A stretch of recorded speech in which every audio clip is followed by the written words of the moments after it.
In 1948, a 30-year-old railway worker in northern France received news that would shatter everything he thought he knew about himself.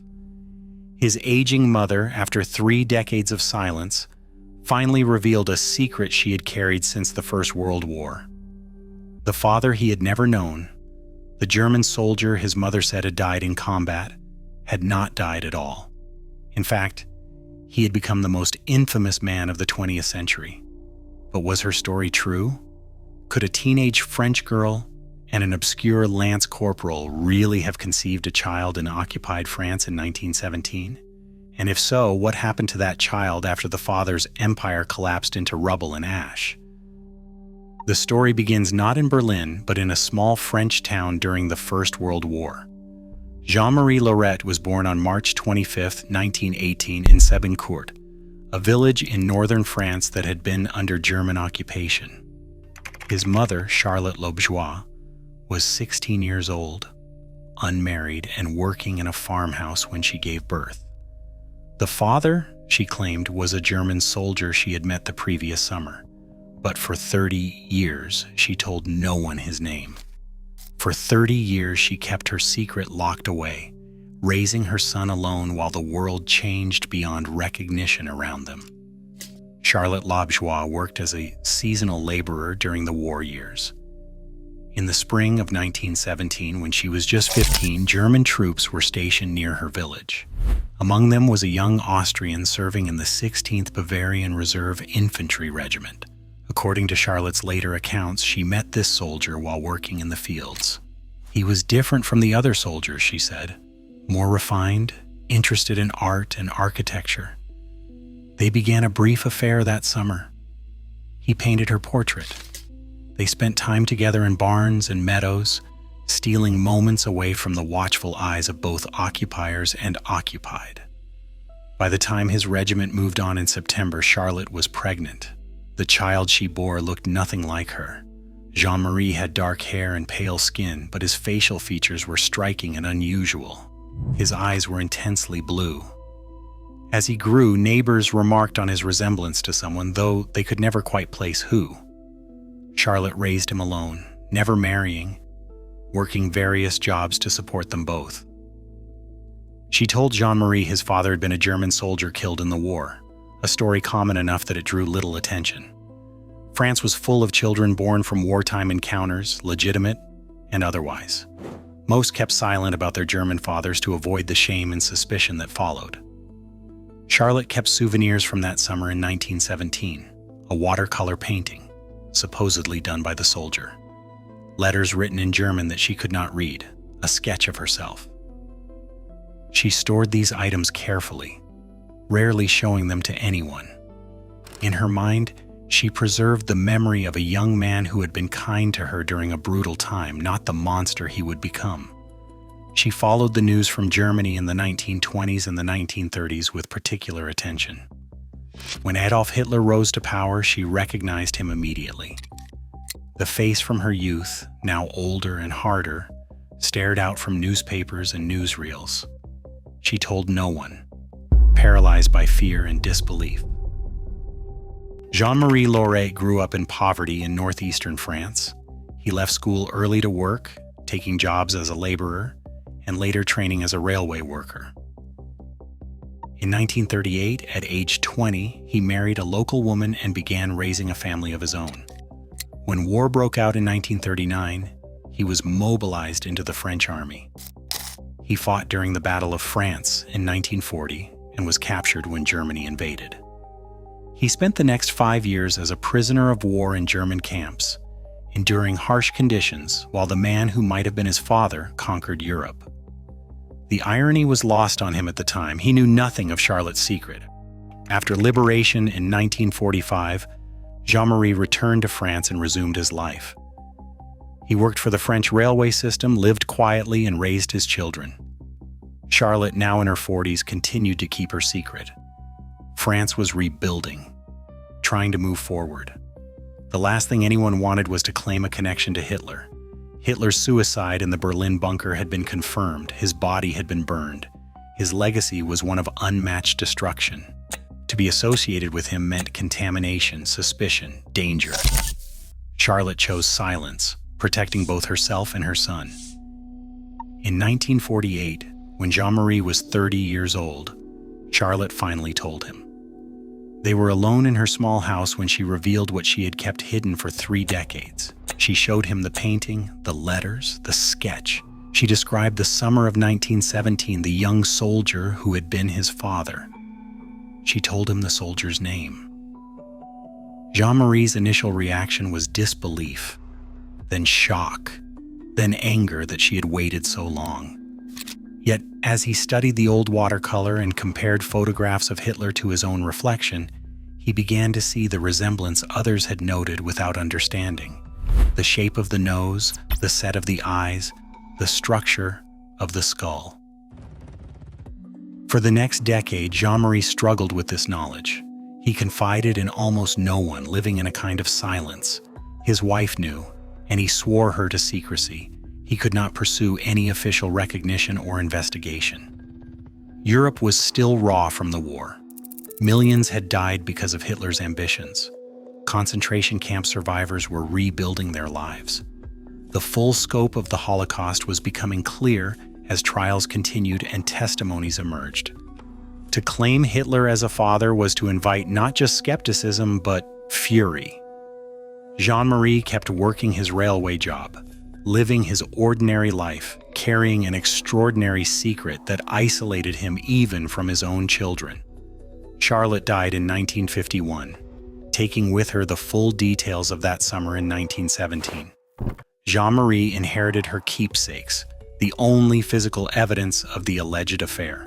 He stored them carefully, occasionally taking them out to examine them in private. He read what he could about Hitler, trying to understand the man who might have been his father. The more he learned about the atrocities, the more conflicted he became. He was not a Nazi sympathizer. He had fought against Germany and suffered as a prisoner. But the possibility of biological connection fascinated and haunted him. He wanted to know the truth, even if that truth brought only pain. The 1960s and the 1970s passed quietly for Jean-Marie. He retired from the railways and settled into old age. France moved forward, the war receding into history even as its scars remained visible. A new generation grew up who had not lived through the occupation, who knew Hitler only from books and documentaries.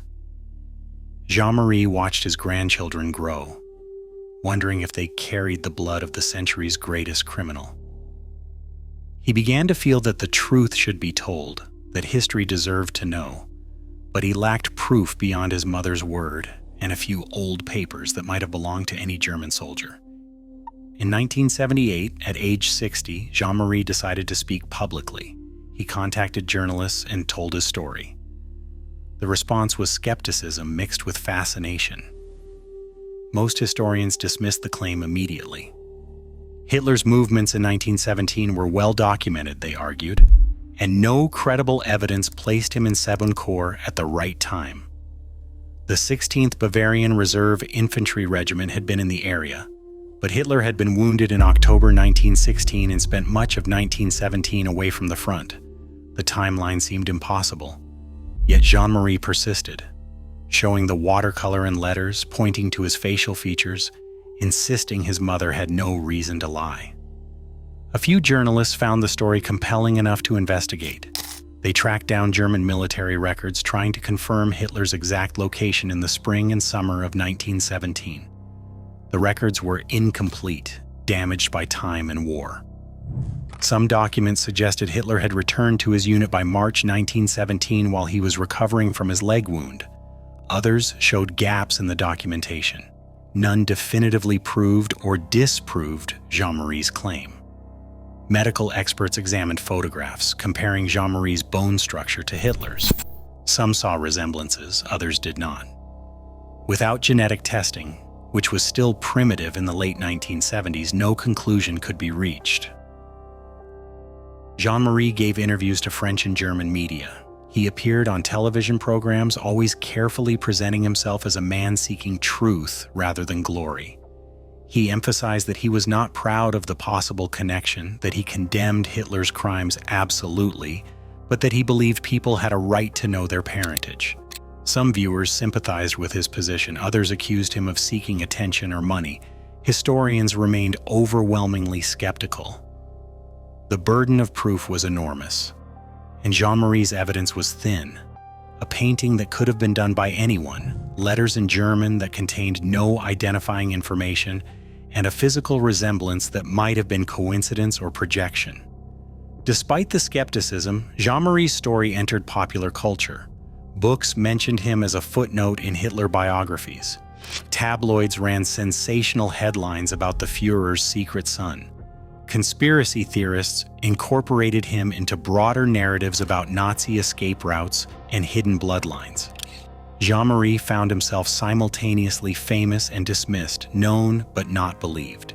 He spent his final years giving occasional interviews, always returning to the same evidence, the same story his mother had told him. He showed the watercolor to anyone who would look. He insisted he wanted no inheritance, no special treatment, only acknowledgement. Jean-Marie Loret died on February 14, 1985, in a hospital in Saint-Quentin, France. He was 66 years old. He died still claiming to be Hitler's son, still believing his mother's story, but without having convinced the historical establishment or secured any official recognition. His obituaries mentioned his claim but treated it as unproven and likely false. Most historians continued to regard the story as impossible, pointing to the lack of documentary evidence and the implausibility of the timeline. Jean-Marie was buried in a modest grave, his secret dying with him but not disappearing. His children inherited the watercolor, the letters, and the claim. Unlike their father, they had grown up knowing the story, living with the possibility that they were Hitler's grandchildren. Some rejected the idea entirely, wanting nothing to do with it. Others, particularly his son Philippe, became convinced it was true. Philippe Loret would spend decades pursuing genetic testing and historical research, determined to prove what his father had believed. The quest became generational, passed down like the painting and letters, a burden and an obsession that shaped family identity in ways both visible and hidden. In the 1990s, advances in DNA testing offered new possibilities. Philippe approached various organizations about testing his genetic material against known Hitler relatives. The problem was obtaining comparison samples. Hitler had no confirmed children.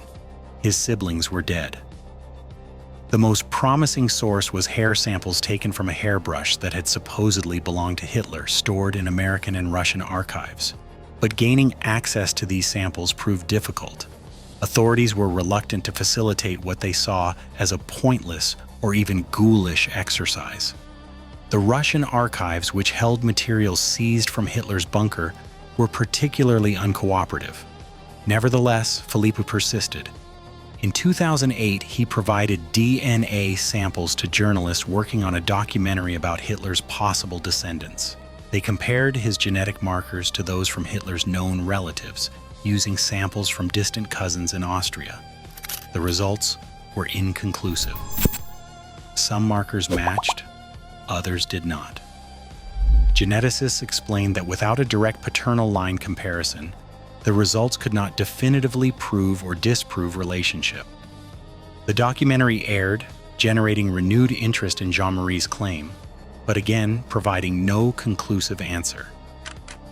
The story took another turn in 2012 when Belgian journalist Jean-Paul Mulders published results of his own investigation.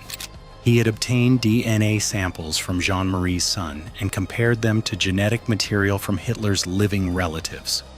His findings suggested no genetic link. Major news outlets reported this as the final debunking of the Loret claim. Philippe disputed the results, questioning the methodology and the validity of the comparison samples. He continued to maintain that his grandfather had been Hitler's biological father, pointing to the physical resemblances and his grandmother's testimony. The historical evidence remained stubbornly ambiguous. Hitler's movements in 1917 were documented, but not minute by minute. He was recovering from a wound for part of that year, but soldiers often moved between hospitals, rest areas, and their units. The possibility that he spent time near Seboncourt could not be entirely ruled out, though it remained unlikely. Charlotte Lobjouis's story was consistent but uncorroborated. She had nothing to gain from the lie and much to lose if discovered, yet memory is fallible, and people sometimes convince themselves of stories that comfort them. Perhaps she had met a soldier who resembled Hitler. Perhaps in later years she conflated that soldier with the Führer after seeing his image everywhere. What remained indisputable was the impact of the claim on the Loret family. Whether true or false, Jean-Marie's belief that he was Hitler's son shaped his self-understanding and his descendants' identities. Philippe grew up with this knowledge, watching his father give interviews, seeing the watercolor hanging on the wall, knowing he might carry the genes of history's greatest monster. Other relatives distanced themselves, changed their names, or refused to discuss the matter. The claim fractured the family, creating divisions between those who believed and those who did not, those who saw it as shameful and those who saw it as simply historical fact to be acknowledged. The psychological weight of such a claim is difficult to comprehend. Jean-Marie never glorified Hitler. By all accounts, he despised Nazism and was horrified by the Holocaust. Yet he wanted recognition as Hitler's son, wanted his name in the historical record linked to that terrible lineage. This paradox defined his later life. He sought connection to a father he had never known, even though that father represented absolute evil. He wanted acknowledgement of a relationship that most people would have hidden or denied. This suggested a basic human need for identity and origins that transcended moral judgment, a need to know who one is even when that knowledge brings only suffering. Philippe Loret has lived with an even heavier burden. Born in 1947, he grew up in post-war France as Hitler's alleged grandson. He learned the story as a teenager and has spent his adult life oscillating between belief and doubt. In interviews, he has expressed conflicting emotions: curiosity about the truth, revulsion at the possibility of being related to Hitler, frustration at the lack of definitive proof. Unlike some descendants of Nazis who have made names for themselves as educators about the Holocaust or advocates for remembrance, Philippe has remained relatively private, giving occasional interviews but largely avoiding the spotlight. The story seeks him out rather than the other way around. The question of what happened to Hitler's secret son after World War II is complicated by the fact that whether Jean-Marie Loret actually was Hitler's son remains unproven and disputed. If he was, then what happened was this: an ordinary French railway worker lived an unremarkable life, raised a family, survived a war, and died in obscurity, never gaining recognition for a parentage that would have brought him only infamy. If he was not, then what happened was equally tragic. A man convinced himself and his family of a false connection, and that belief brought them decades of turmoil, skepticism, and unwanted attention. The story shows how the shadow of the Third Reich reached into unexpected corners, shaping lives and identities far from the centers of power. The Loret claim also raises broader questions about historical truth and evidence. In an age of DNA testing and digital archives, we expect definitive answers, yet some questions resist resolution. The past is incomplete, its records damaged or destroyed, its witnesses dead or unreliable. We are left with fragments, with stories that can neither be proven nor entirely dismissed. The responsible historical position is skepticism. Historians demand extraordinary evidence for extraordinary claims, yet skepticism can also harden into a kind of certainty, a refusal to acknowledge that gaps in knowledge exist. Most historians regard Jean-Marie Loret's claim as false, the product of misidentification or wishful thinking. They point to timeline problems, the lack of corroborating evidence, and the implausibility of Adolf Hitler having fathered a child in occupied France without any record. These are compelling arguments, yet a few researchers note that the claim cannot be entirely disproven, that Hitler's movements in 1917 are not as well documented as often assumed, and that Charlotte Lobjouis's story has remained consistent across decades. They advocate for further genetic testing using better samples and more advanced techniques. The truth, they argue, matters even if uncomfortable. What is certain is that Jean-Marie Loret believed he was Hitler's son, and that this belief defined his later years. Whether accurate or delusional, it became real in its consequences. The Loret family lived for decades under a shadow of suspicion and fascination, connected in the public imagination to atrocities they did not commit but might be genetically linked. They have been interviewed, tested, debated, and dismissed. Their claim has been used by some to humanize Hitler and by others to demonstrate that his depravity extended even to private life. The family has become a footnote in history, an asterisk beside Hitler's name, a what-if that haunts but does not quite fit into the established narrative. Jean-Marie's death in 1985 should have ended the story. Instead, it passed to the next generation, mutating slightly, gathering new evidence and new skepticism with each retelling. Philippe Loret continues to seek answers even as he ages and the possibility of definitive proof recedes further into the past. The watercolor Charlotte kept still exists, faded and fragile, its origins uncertain. The letters in German remain in family possession, treasured as possible connections to a father and grandfather who may never have existed in the role ascribed to him. These objects have become relics, not of proven history, but of persistent belief, tangible evidence of a story that refuses to die.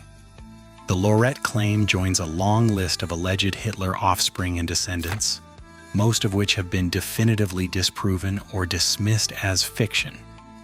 Yet the Jean-Marie case remains the most persistent, the one that continues to generate serious investigation despite overwhelming skepticism. Perhaps this is because Charlotte Lobjoie's story has a grain of plausibility, because the timeline is not impossible even if unlikely, because the watercolor exists and the resemblance is noted even by skeptics. Or perhaps it is because we want history to have secret corners, hidden connections that complicate our understanding of even the most thoroughly studied lives. What happened to Hitler's secret son after World War II depends entirely on whether Jean-Marie Loret was indeed that son. The historical consensus says no, he was not. The evidence suggests a case of mistaken identity or family mythology, a story Charlotte told herself and then her son, which they both came to believe.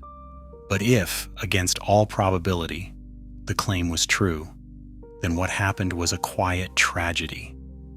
A man lived and died without recognition, carried a burden he did not ask for, and passed to his children a legacy of questions that may never be answered.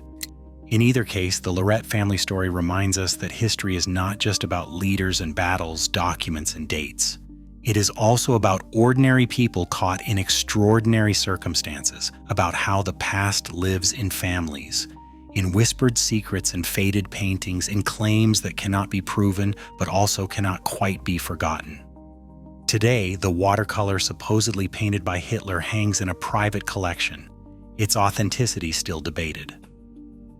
Charlotte Lobjoie's grave in France is occasionally visited by researchers and curious tourists. Jean-Marie's descendants continue their lives, some embracing the story, others rejecting it, all shaped by it regardless of the truth. And historians continue to classify the Hitler son claim as unproven at best, fabrication at worst, a footnote to a life already thoroughly examined and condemned. The question remains open not because evidence supports it, but because it cannot be definitively closed, because DNA testing has not yet provided a conclusive answer, and perhaps never will. The story persists in the gap between what we can prove and what we can imagine, in the uncomfortable space where history meets family mythology, where the personal and the historical collide with consequences that echo across generations.